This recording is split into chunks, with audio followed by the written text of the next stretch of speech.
Bonjour à toutes et à tous, nous revoici pour une nouvelle interview pour parler soft skills, partage d'expérience, retour du terrain.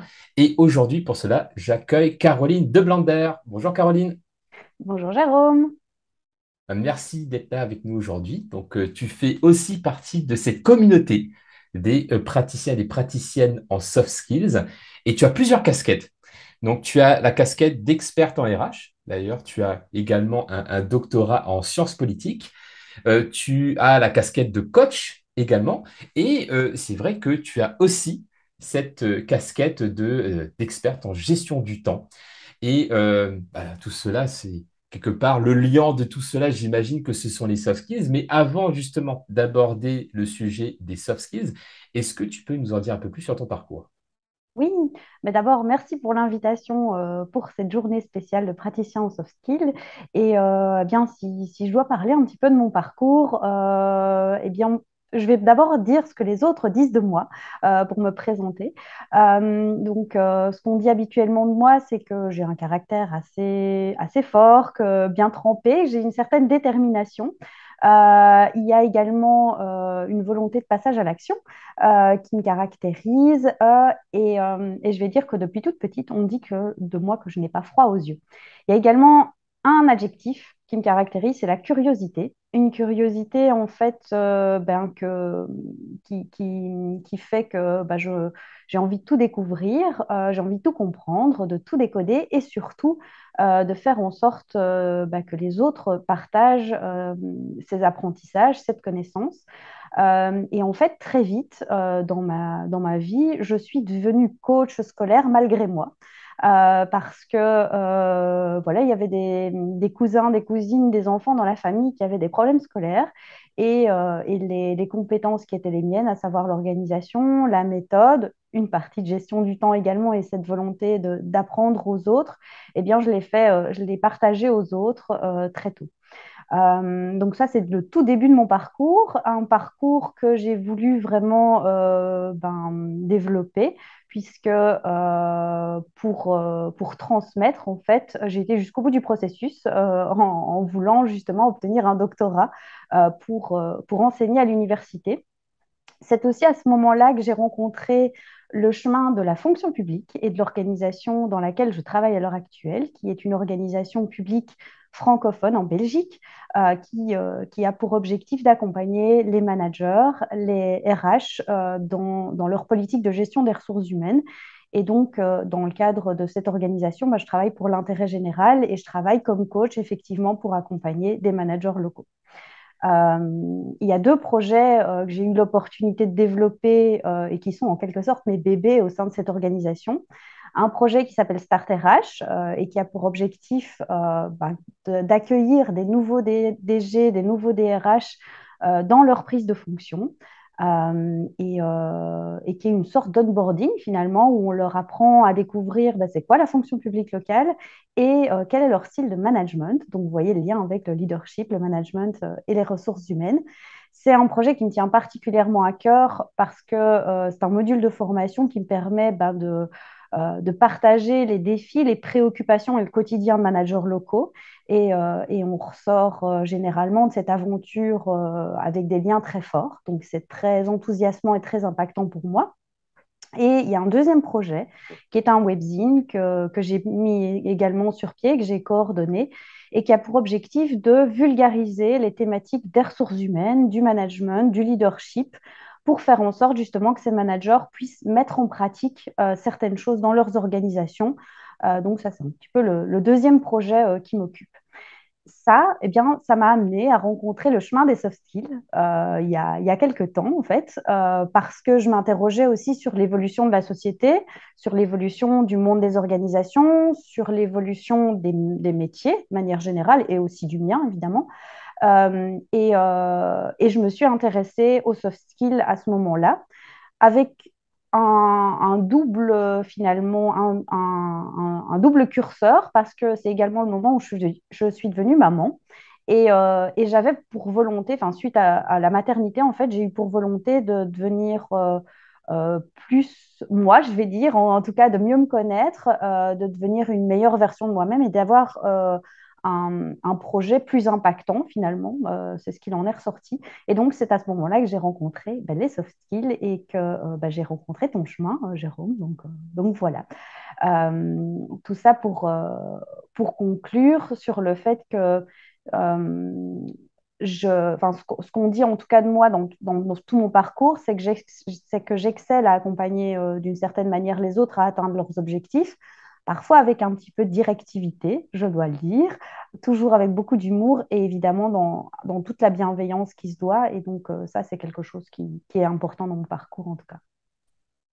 Ouais, super parcours et c'est vrai que c'est pour ça qu'on t'a invité aussi pour cette Soft Skill Day parce qu'il y a énormément de choses que tu as pu vivre à travers ton parcours. Et tu parlais des soft skills, qui est quand même la thématique de cet événement. Et en quoi tu dirais que par rapport à tout ce parcours et tous ces accomplissements, que ce soit le doctorat, que ce soit les projets que tu lances et tout sur ce quoi tu as dû t'adapter, en quoi les soft skills t'ont aidé à relever ces défis? Alors, les soft skills m'ont aidé à relever des défis. Donc, pas une soft skill en particulier, mais plusieurs soft skills. C'est ce que je me suis rendu compte au travers de la formation de praticien en soft skills, finalement. On a pour objectif, à un moment donné, d'identifier son top 5 des soft skills que je n'avais jamais fait auparavant. Euh, Ce travail d'identification de ce top 5, donc je l'ai fait au travers du regard des autres, bien sûr, et au travers du regard que moi je portais sur certaines situations de vie, des situations faciles ou difficiles dans ma vie, et qui m'ont permis d'identifier les soft skills qui m'ont permis de me relever, ou du moins de relever certains défis dans des situations plus ou moins compliquées. Et donc, pour moi, ces soft skills, ce sont à la fois des propulseurs, des compétences ressources ou des béquilles, si on veut vraiment pousser la métaphore très loin. Et je sais maintenant, en tout cas au travers de cette identification du top 5, que me reposer dans le cas de projets difficiles sur l'une de ces soft skills aura un impact justement sur le projet, va le rendre en tout cas plus facile, plus aisé pour moi. Ça, c'est une première chose. Et pour aller plus loin, la combinaison des 5 soft skills, pour moi, m'amène à une forme d'alignement, à une forme d'authenticité. Enfin, je suis vraiment moi quand je mobilise les 5 soft skills finalement dans un projet. Et ça m'amène finalement au concept de flow que certains connaissent peut-être, qui est présenté dans la psychologie positive par Mihaly Csikszentmihalyi. C'est vraiment ce concept où non seulement on fait quelque chose qui nous sort de notre zone de confort, on est quand même dans une zone finalement un peu d'inconfort, mais où on prend du plaisir à ce qu'on fait. Et c'est vraiment ce que m'amène la combinaison de ces 5 soft skills. Alors peut-être pour expliquer aussi ces 5 soft skills ce que c'est, parce que ça aussi, ça a fait le travail d'une métaphore. J'ai représenté ça sous la forme de ce que moi j'appelle la main des soft skills.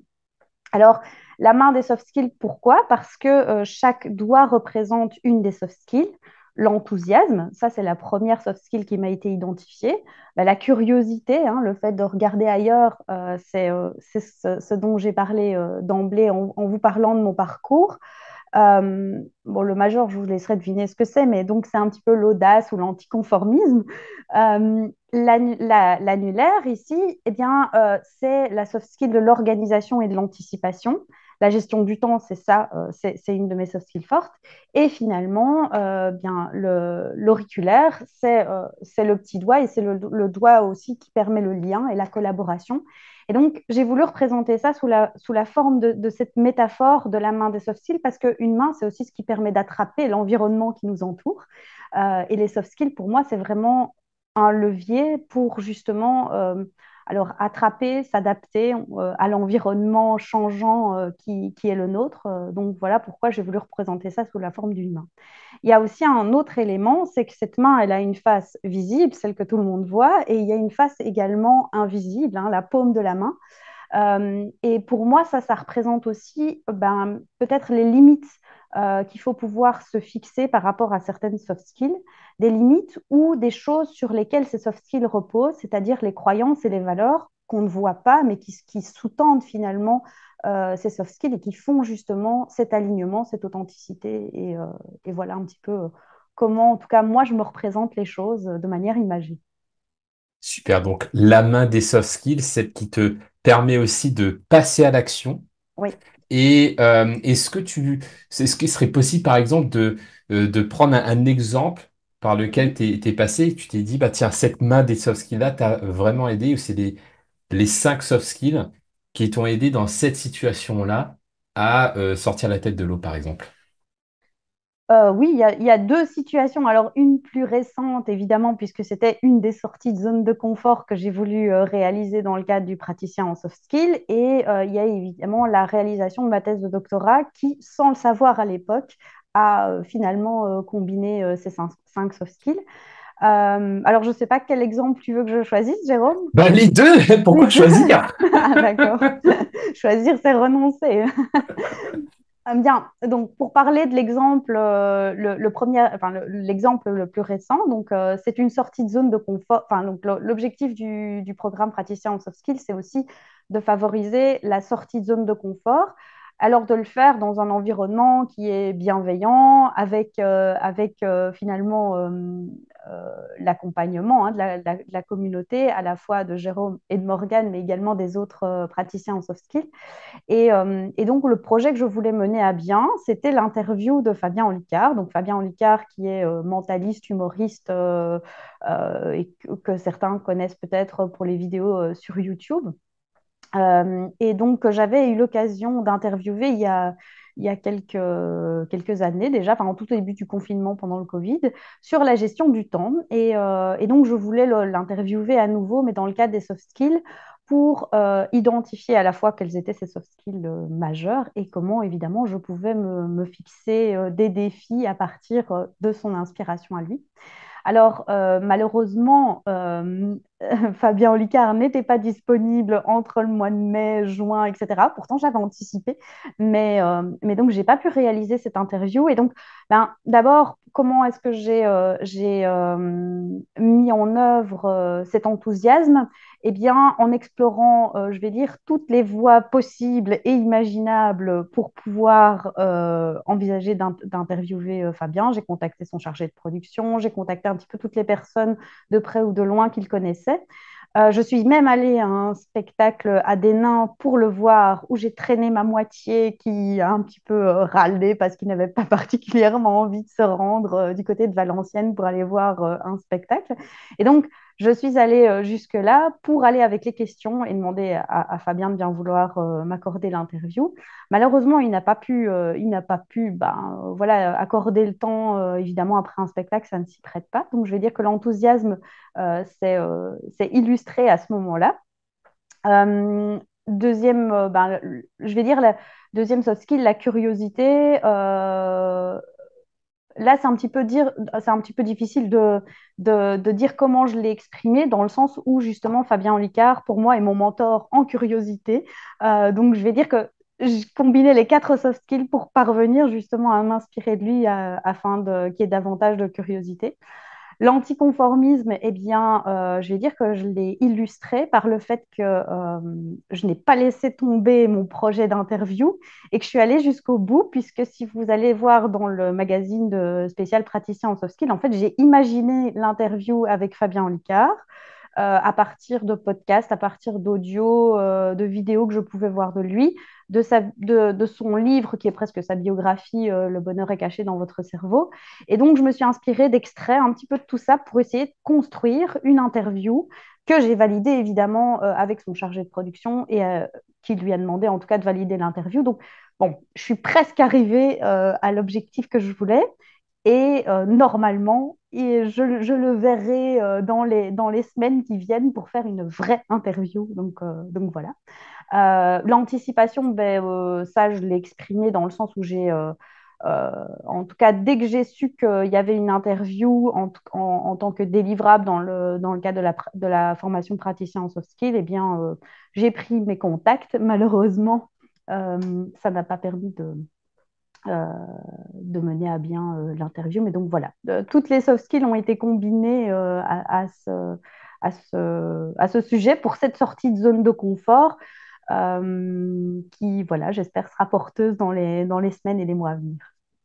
Alors, c'était vraiment génial de voir ton cheminement parce que en plus, on sentait que ça te challengeait et que finalement, plus c'était difficile, plus on voyait que tu grandissais en fait. Alors, je sais pas si tu l'as ressenti comme ça, mais c'était quelque chose de top Mhm. à observer. Et de voir que même si le résultat n'a pas été comme tu l'as souhaité initialement, il y a eu quand même la fierté de se dire, bah, j'ai vraiment donné le maximum et j'ai vraiment pu faire ma sortie de zone de confort et du coup développer les soft skills qui t'ont amené là en fait. Oui, merci. Et bah, bravo pour ça. Et tu parlais également donc de l'exemple de la thèse, parce que oui, en effet, j'imagine que faire un doctorat, bah, c'est aussi un sacré défi. Et comment tu dirais que, avec maintenant du recul, parce que c'est vrai que tu l'avais pas conscientisé à l'époque, parce que le programme praticien aide à conscientiser justement, avec ce recul-là, comment tu penses que ces 5 soft skills t'ont aidé pour faire ta thèse? Alors, je me suis lancée dans une thèse de doctorat parce que j'avais vraiment pour volonté de transmettre et d'avoir un diplôme pour enseigner à l'université. Mais par contre, ce qui est assez marrant, c'est que j'avais aucune organisation et aucune anticipation à l'époque. D'ailleurs, je détestais l'organisation et l'anticipation. Il ne fallait pas me parler d'un agenda, de quoi que ce soit qui pouvait représenter une projection dans l'avenir. Parce Alors, que c'est intéressant, est-ce que je peux juste rebondir là-dessus, parce que là, je suis surpris, je ne savais pas ça du tout. je Mais sais. du coup, c'est pour les personnes qui ne connaissent pas encore Caroline, pour moi, c'est vraiment le maître Jedi en organisation. D'ailleurs, c'est pour ça que je t'ai cité dans un de mes prochains livres, justement, où je parle de ça, parce que voilà, chaque fois qu'on a un rendez-vous, je suis ultra inspiré parce que Caroline va vous faire le plan du rendez-vous, la vidéo explicative avant le rendez-vous. Enfin, et en fait, tu es en train de nous dire que finalement, ce n'était pas un talent inné, mais que c'est finalement une compétence que tu as développée, si je comprends bien. Tout à fait. Non, il y a 20 ans d'ici, je considérais que l'organisation et tout ce qui était anticipation nuisait à ma spontanéité, donc à mon anticonformisme finalement. Mais donc effectivement, c'est quelque chose que j'ai développé. Alors de manière très rude hein, dans le cadre d'un projet de doctorat, parce que c'est 4 ans pour réaliser une thèse qui implique d'écrire, qui implique de faire des entretiens, qui implique d'enseigner, donc d'apprendre plein de choses en même temps, sans qu'il y ait forcément de méthode finalement. Donc ça, c'est... Alors j'ai eu la chance d'être accompagnée d'une promotrice de mémoire, d'une promotrice de thèse, pardon, qui était hyper organisée, qui m'a probablement en fait transmis son talent sans que je m'en rende compte. Mais effectivement, c'est une compétence que j'ai développée sur le tas, quoi. Donc voilà. Et qui m'a permis enfin, une thèse de doctorat, c'est vraiment de l'organisation, je pense. Enfin, il y a la créativité, la conception, le fait de pouvoir, la capacité de synthèse, etc. Mais on a beau avoir tout ça, si on n'a pas l'organisation, ça ne marche pas. Donc, finalement, en 4 ans, je crois que je suis parvenue à développer cette compétence, à la muscler, à l'entraîner. Mais alors, par contre, il faudra que je me creuse un peu pour savoir comment je l'ai fait parce que je crois que ça s'est fait un peu de manière spontanée. Et donc, voilà. Mais clairement, au niveau puisque tu me posais la question de savoir comment j'avais combiné ces soft skills aussi, ces 5 soft skills, bon, effectivement, l'anticipation, je l'ai développée à ce moment-là, mais j'ai eu de la chance au niveau de la collaboration d'avoir des personnes qui m'ont vraiment accompagnée dans le milieu académique pour m'aider à développer un réseau et à avoir des pairs qui m'aident dans la conception de ma thèse. Euh, L'enthousiasme, mais forcément, c'est quelque chose que j'ai eu tout au long de la thèse, puisque c'était quand même un projet qui me faisait que je vivais jour et nuit. Donc, pendant 4 ans, il faut cet enthousiasme, je pense, pour mener à bien ce type de projet. Effectivement, la curiosité, ben, si cette curiosité, elle n'est pas présente, cette volonté d'apprendre et de connaître son projet sur les bouts des doigts, je pense que c'est quelque chose qui ne fonctionne pas. Donc, voilà. Et l'anticonformisme, ben voilà, on m'a un petit peu tapé de temps en temps sur la tête dans le milieu académique parce que je faisais un peu les choses à ma manière, mais j'y suis quand même parvenue. Et donc, c'est aussi ça, la liberté intellectuelle, finalement, du milieu de la Alors, merci pour ce retour d'expérience. Je trouve ça super inspirant parce que par rapport à ton parcours, comme tu l'as expliqué, on voit à quel point les soft skills, bah, c'est vraiment des ressources qui nous aident à relever des défis, à se dépasser, à sortir de sa zone de confort et à atteindre des résultats qu'on n'aurait pas atteints sans. Tu parlais donc de ces expériences-là. Mais en plus, tu parlais également que les soft skills, ça aide aussi à devenir plus soi, plus soi-même. Et c'est vrai que parfois, on peut avoir des croyances, on dit, bah non, de toute façon, moi, je suis comme ça et pas autrement. Et finalement, tu as découvert, si je comprends bien, une facette de toi-même qui fait partie de toi aujourd'hui et que tu as l'impression d'être plus complète, si j'ai bien compris. Oui, disons que ça aide à se redécouvrir, je pense, parce que comme je le disais, finalement, tous les indices étaient peut-être là dans mon enfance, mais soit je n'ai pas voulu les voir, soit ils n'ont pas pu se révéler, ou je ne sais pas exactement, mais en tout cas, effectivement, je pense que c'est vraiment un levier essentiel de connaissance de soi, de ce qu'on peut appeler aussi la soft skill alignement ou authenticité, enfin, oui, de ce lien, de cette transversalité qu'on a en soi. Et finalement, c'est mettre toutes les pièces du puzzle ensemble au travers bah, du fait de se replonger dans des situations de vie et de se dire bah, qu'est-ce qui a fait la différence finalement à ce moment-là. Et comme je le disais, bah, je pense que ça permet d'être plus fort aussi, enfin, donc à la fois de savoir s'appuyer sur certaines ressources en se disant, ben, si je fais ça un peu plus comme ça, je vais pouvoir relever le défi en me mettant moi peut-être moins en difficulté. Et par ailleurs, comme je le disais, ça met aussi en état de flow, qui est un peu cette espèce de saint Graal que tout le monde veut atteindre, mais finalement qu'on ne sait pas vraiment comment. Donc, je pense que les soft skills au travers de la connaissance de soi, enfin de cette soft skill-là, en tout cas, permettent d'y arriver euh, et d'être aussi plus résilient finalement, de se mettre moins de stress. Parce qu'en tout cas, moi, je sais que la sortie de zone de confort, entre guillemets, ou du moins les climats d'incertitude, c'est pas quelque chose avec lequel je suis à l'aise. Et bon, ben, de l'incertitude, malheureusement, il y en a partout dans notre société, donc il y en a tous les jours. Et donc, je sais que si je mets plus de ces cinq soft skills dans mon quotidien, je suis aussi plus résiliente, quoi. Le stress m'atteint moins, finalement. Donc, Hmm. voilà. Oui, et ça fait penser ce que tu dis à une image que j'utilise souvent par rapport au stress et à la confiance en soi, où en fait, bah, le stress, c'est quand on a l'impression que l'enjeu est énorme et que, du coup, qui pèse beaucoup et qu'on n'a pas forcément les ressources pour y faire face. Du coup, ce différentiel crée du stress. Ouais. À l'inverse, si on a trop de ressources, mais pas assez d'enjeux, il y a de l'ennui. Par contre, si on équilibre la balance et qu'on sait qu'on a les ressources pour faire Mhm. face à l'enjeu, alors il y a plus de confiance en soi et du coup moins de stress. Et c'est vrai que dans les ressources, finalement, bah, c'est là qu'on peut mettre les soft skills. Ouais, Et, tout à fait. et là, comme tu dis, c'est à la fois un outil de connaissance de soi par rapport aux expériences vécues, mais c'est aussi des ressources à utiliser dans le quotidien. Mhm. Et comment toi, tu arrives maintenant, une fois que tu as conscientisé ces ressources-là, à les utiliser dans ton quotidien? J'ai deux routines quotidiennes pour développer mes soft skills. En tout cas, c'est quelque chose que j'ai mis en place.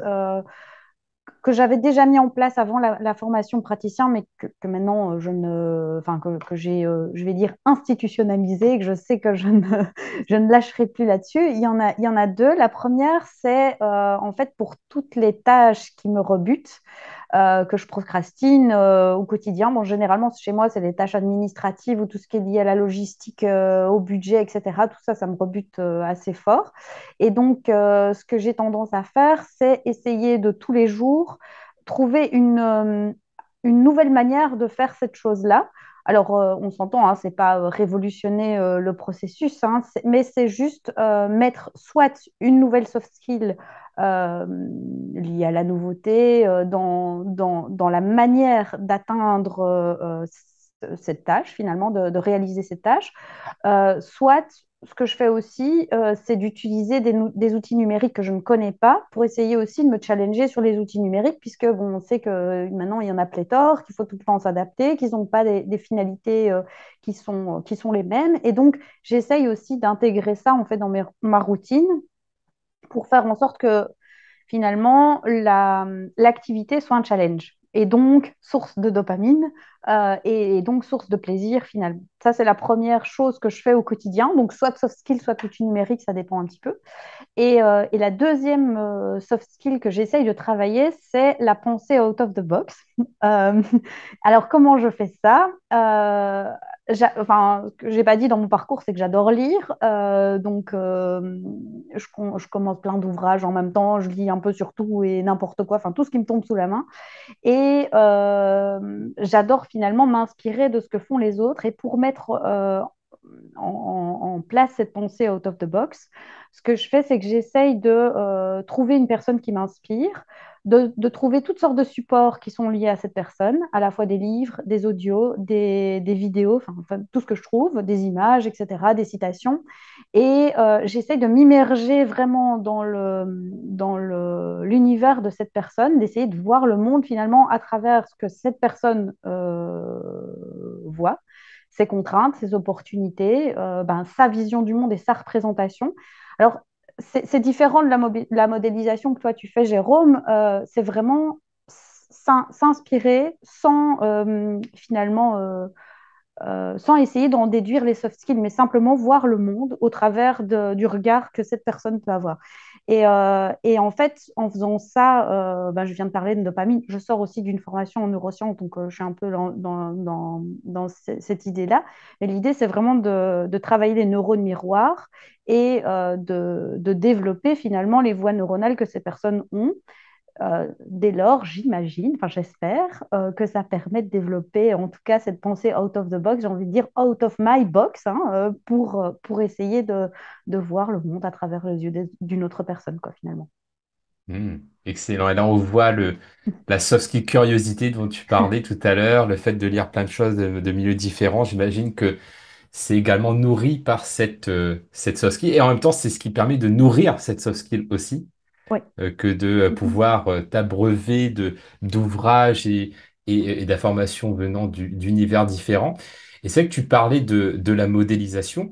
Donc, quelque part, oui, c'est une forme de modélisation. Et c'est vrai que dans le programme praticien, il y a aussi le fait de modéliser une personne. Et toi, rappelle-moi, donc, tu as modélisé. Fabien Licard, évidemment. Alors, est-ce que tu te rappelles comme ça de quelques soft skills que tu as pu identifier chez lui en faisant ce travail de Alors, la modélisation? curiosité, Ok, ça c'est sûr, oui. puisque c'est vraiment, si on parle de curiosité, c'est à lui que je pense d'office. Je pense qu'il y avait la dimension de la bienveillance, mais j'avoue que je ne sais plus. Il faudrait que je me replonge dans le processus à l'époque. Mais par contre, pour rebondir sur ce que tu disais, là quand je dis développer cette pensée out of the box, c'est différent de la modélisation. La modélisation, elle a vraiment pour objectif de définir le top 5 des soft skills de la personne. Euh, Aussi d'identifier des situations que la personne a rencontrées, des difficultés qu'elle a rencontrées, etc. Et donc, moi, dans le processus, tout m'inspire et pas uniquement finalement ces situations qui vont me permettre de déduire les soft skills. Mais donc clairement, quand j'ai fait la modélisation de Fabien Licard, la première étape, ça a été de m'immerger à la fois dans des podcasts, dans des vidéos. Même si j'ai évidemment pas tout passé en revue, sinon je serai encore. Les livres et surtout, comme je disais, le livre Le bonheur est caché dans votre cerveau parce qu'il est pratiquement autobiographique et donc il y a des extraits tels quels que j'ai repris dans l'interview qui m'ont permis justement de modéliser qui il était. Excellent. Et Et j'ai du coup, là, plein d'autres idées évidemment de modélisation, hein. ah, intéressant. Et Mais je trouve, pardon. justement, tu parlais du programme praticien et donc quelque part, voilà, tu as pu faire découvrir ton top 5, tu as pu faire de la modélisation, tu as pu rencontrer ce mentor pour toi qui est Fabien Olicard. En tout cas, ça t'a amené à faire ça. Est-ce qu'il y a, voilà, quel autre, avec quoi tu repars justement de ce programme praticien en soft skills? Alors, si je devais synthétiser, en tout cas en une phrase, le programme praticien en soft skills, pour moi, ça a vraiment changé mon regard à la fois sur moi-même, sur les autres, les personnes avec qui j'évolue à titre personnel ou professionnel, et également sur le monde ou sur mon monde, finalement, sur l'environnement. Parce que c'est pour moi ce que le programme praticien en soft skills permet, c'est de travailler ces trois dimensions. Donc, comme tu le disais, Jérôme, il y a le premier module parle de la connaissance de soi avec l'identification de ces soft skills. Donc, je ressors avec effectivement l'identification de ces soft skills, mais également, enfin, finalement, ce qu'on appelle en RH un bilan de compétences, hein, ce que je ne m'attendais pas forcément à avoir en rentrant dans le programme. Et quand je disais aussi des clés de décodage sur les autres, je comprends mieux aussi comment les autres fonctionnent ou comment je peux peut-être les amener à mettre plus de certaines soft skills dans leur quotidien pour relever les défis. Et sur la question de l'environnement, bien, dans tes conférences, tu abordes le monde VUCA, les métiers changeants, disparaissants et émergents. Donc, je fais partie de ces gens qui ont un métier changeant. Donc, clairement, quand je suis rentrée dans le programme praticien en soft skills, je voulais aussi renforcer mes compétences et être plus assurée, justement, pour relever un peu les défis de mon métier, avoir des compétences qui soient durables et qui sait peut-être demain passer d'un métier à l'autre, même si j'ai pas vraiment un métier non plus.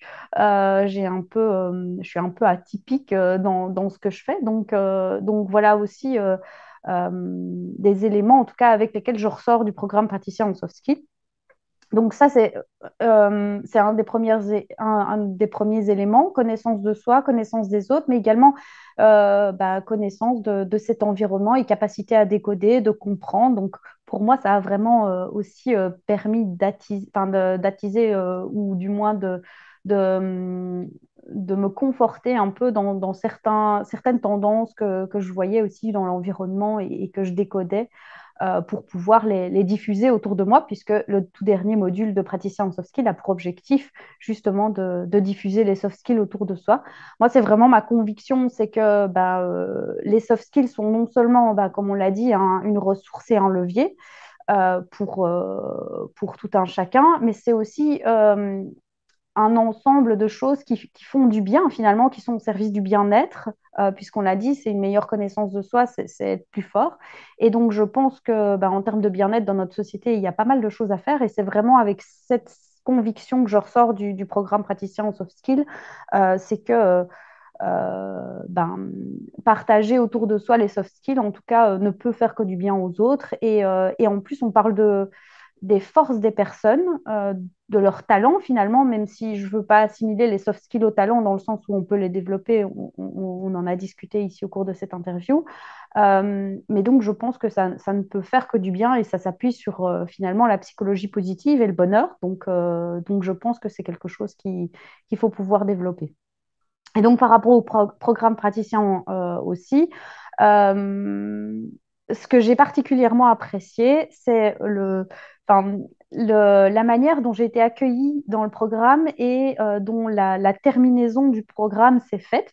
J'ai envie de dire malheureusement parce que voilà, on se retrouve un petit peu seul le mercredi midi, voilà, sans le groupe de praticiens en soft skills, même si les discussions continuent, mais c'est vraiment un programme immersif, challengeant.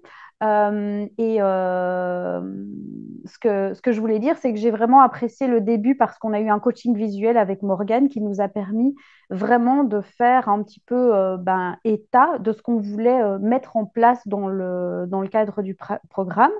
Et on l'a rencontré à nouveau juste avant finalement la certification avec toi, Jérôme, pour tirer le bilan. Et tout ça avec une métaphore visuelle qui permet aussi de s'immerger dans un univers, dans une histoire. Et moi, j'ai trouvé ça hyper impactant et inspirant. Et d'ailleurs, j'ai voulu le mettre en place dans le programme que je développe pour les managers locaux parce que je trouve ça vraiment très intéressant au niveau pédagogique que d'accueillir avec cette manière visuelle de penser finalement et que de conclure sur cette visualisation aussi, quoi. Donc ça, c'est un élément que j'avais envie de souligner. J'ai également envie de souligner un deuxième élément, c'est que En tout cas, moi, ça faisait un certain temps que je cherchais une formation en soft skills. Je suis pas quelqu'un qui suit souvent des formations parce que j'ai un côté un peu atypique qui fait que je rentre pas forcément dans les personas et dans les publics cibles des formations. Et en fait, je cherche toujours des formations qui non seulement me permettent d'acquérir des connaissances, également des compétences et surtout la capacité de le faire, c'est-à-dire le pouvoir, le pouvoir et la capacité de mettre en œuvre ces compétences. Et le programme praticien en soft skills m'a vraiment permis d'avoir ces trois éléments. Ça a été vraiment crescendo dans les modules pour pouvoir en fait déjà mettre en pratique dans le cadre du programme avec un projet à l'appui qui était voilà, un projet à court terme et qui a permis finalement de se servir du programme praticien comme un laboratoire finalement où j'ai pu tester avec certaines soft skills évidemment à l'appui, tout en ayant le retour à la fois de Jérôme et de Morgane, mais également des autres membres du groupe. Et donc, pour moi, c'est vraiment une des grandes forces du programme. Euh, Autrement dit, pour revenir aux neurosciences, c'est vraiment de créer les chemins neuronaux pour pouvoir le mettre en place soi-même par la suite et d'être autonome.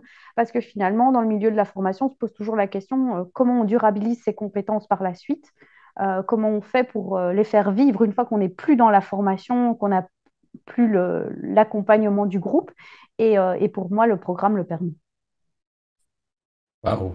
Bah, merci beaucoup, Caroline. C'était passionnant et j'ai beaucoup apprécié voilà, cet échange avec toi, le fait de t'avoir accompagné aussi. Et d'ailleurs, voilà, c'est pas Ok. terminé. On va continuer à bosser ensemble. J'en dis pas plus. Mais en tout cas, c'était top. Merci beaucoup à toi.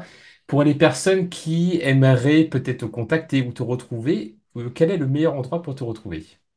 Alors, le meilleur endroit, c'est LinkedIn, donc le réseau professionnel LinkedIn, et vous me retrouvez sous le nom Caroline de Blander. Et j'en profite juste pour signaler que j'ai lancé aussi, pour diffuser les soft skills, une newsletter qui s'appelle Inspiration Soft Skills. Et donc, n'hésitez pas à vous y abonner. C'est simplement un petit focus sur certaines soft skills une fois par mois, ou des lus pour vous. Super, bah, merci Caroline. Je vais mettre tout ça en dessous de la vidéo pour que les personnes puissent te retrouver sur LinkedIn et retrouver cette newsletter. Donc, je te remercie et je te dis à très bientôt. Merci beaucoup, Jérôme, et à très bientôt, à très vite.